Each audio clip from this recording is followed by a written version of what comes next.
અમરેલીમાં પવન સાથે જોરદાર વંટોળ જોવા મળ્યું। વડિયા બસ સ્ટેન્ડ વિસ્તારમાં વંટોળ જોવા મળ્યું। ધૂળની ડમરી સાથે પવન ફૂંકાયો। એસટી બસ સ્ટેન્ડ પર અને આસપાસના રસ્તાઓ પર પવનનો વંટોળ આવ્યો। એસટી બસ સ્ટેન્ડ પરના રસ્તાઓ પરની દુકાનોના હોર્ડિંગ્સ અને છાપરા હચમચી ગયા। તસવીરોમાં તમે જોઈ શકો છો, અચાનક જ પવનનો જોરદાર વંટોળ આવતા ધૂળની ડમરીઓ ઉડી હતી અને વાતાવરણ ધૂળિયું બની ગયું હતું।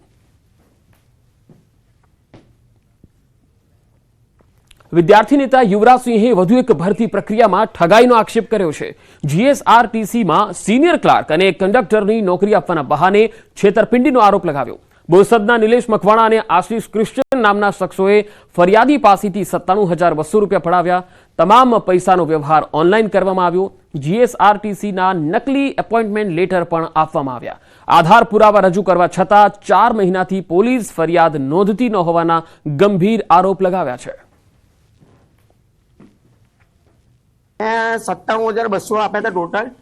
ઓનલાઈન પૈસા મેં આપ્યા હતા એ 96,500 હતા અને સંપૂર્ણ એના છોકરીના ખાતામાં નખાવતો હતો પૈસા। નિલેશ મકવાણા તરફથી અવારનવાર મને ધમકીઓ અપાઈ રહી છે અને મને એમ કહેવામાં આવી રહ્યું છે કે હું તમારા ઉપર છે ને ખોટી ફરિયાદ દાખલ કરી દઈશ તો તમે હેરાન થઈ જશો।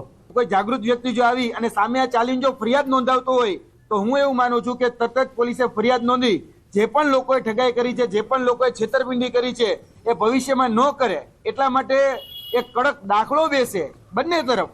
ભવિષ્યમાં કોઈ ઉમેદવાર પણ આવું ન કરે જેથી કરીને ક્યાંય પણ આ રીતે ખોટું ન થાય। તાપી જિલ્લાની એકમાત્ર વ્યારા રેફરલ હોસ્પિટલના ખાનગીકરણના મુદ્દે ધરણા પ્રદર્શન યથાવત છે।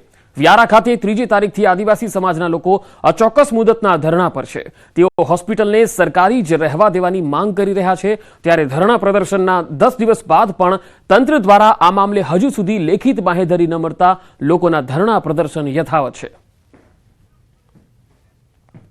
સરકારી હોસ્પિટલને બચાવવા માટે છેલ્લા 1.5 વર્ષથી આંદોલન ચાલી રહ્યું છે અને 1.5 વર્ષના આંદોલન દરમિયાન પણ સરકાર દ્વારા કોઈ પણ પગલાં ભરવામાં નથી આવ્યા, જેને કારણે ફરી એકવાર ધરણા આંદોલન કરવાની જે તાપી જિલ્લાના લોકો છે એમને ફરજ પડી છે।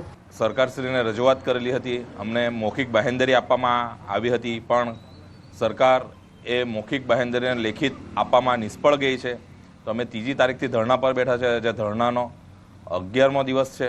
એકમાત્ર વ્યારામાં સરકારી હોસ્પિટલ છે અને એમાં સુવિધા જ્યારે લેવાની હોય, સારવાર લેવાની હોય ત્યારે ફ્રીમાં મળે છે।